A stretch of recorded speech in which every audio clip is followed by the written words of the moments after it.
சரி குழந்தைகளா, இன்னைக்கு நாம ஒரு புது கதையை பார்க்க போறோம். இது நம்ம பாசக்காவலர்களை பத்தின கதை. ஒரு அழகான ஊர்ல சின்ன பையன் ஒருத்தன் இருந்தான். அவனுக்கு ஒரு செல்லப் பறவை இருந்துச்சு. அது ஒரு கிளி. ஒரு நாள் அந்த கிளி திடீர்னு வினோதமா பேச ஆரம்பிச்சது. அதுவும் எப்படி தெரியுமா? புதிர் புதிர்னு கேள்விகளா கேட்டுச்சு. அது மட்டும் இல்லாம அந்த கிளிக்கிட்ட ஏதோ மாயாஜால சக்தி இருக்கிற மாதிரியும் தெரிஞ்சுது. உடனே அந்த பையன் நம்ம பாசக்காவலர்களுக்கு தகவல் சொன்னான். ரெய்டரும் அவனோட வீரமான நாய்க்குட்டிகளும் கிளம்பிட்டாங்க. அவங்க அந்த மாயாஜால கிளியை பத்தி தெரிஞ்சுக்க ஒரு சாகச பயணத்தை தொடங்கினாங்க.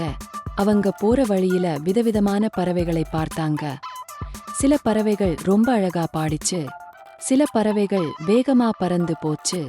ஒருவேளை இந்த மாயாஜால கிளிக்கு அந்த பறவைகளோட ஏதாச்சும் தொடர்பு இருக்குமோன்னு நம்ம பாசக்காவலர்கள் யோசிச்சாங்க. அப்போ அவங்களுக்கு ஒரு வினோதமான பறவை கண்ணுக்கு தெரிஞ்சது. அது ரொம்ப பெரியதா இருந்துச்சு. அதோட இறகுகள் வானவில் மாதிரி பல வண்ணத்துல மின்னிக்கிட்டு இருந்துச்சு. ஒருவேளை இந்த மாயாஜால கிளி இந்த பறவையோட குட்டியா இருக்குமோ?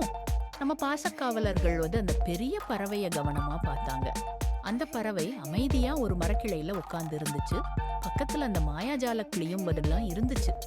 அப்போதான் தெரிஞ்சது அந்த பெரிய பறவை ஒரு புராண கதைகள்ல வர்ற அதிசய பறவைன்னு. அந்த பறவை தன்னோட குட்டிக்கு சில மாயாஜால விஷயங்களை கத்து கொடுத்துட்டு இருந்துச்சு. அதனால தானே அந்த சின்ன கிளி புதிர் புதிர்னு பேசிக்கிட்டு இருந்துச்சு.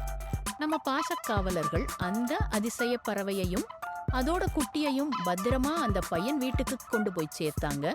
அந்த பையனும் அவனோட மாயாஜால கிளியும் ரொம்ப சந்தோஷப்பட்டாங்க. இந்த சாகசத்துல நம்ம பாசக்காவலர்கள் புதுசா நிறைய விஷயங்களை தெரிஞ்சுக்கிட்டாங்க.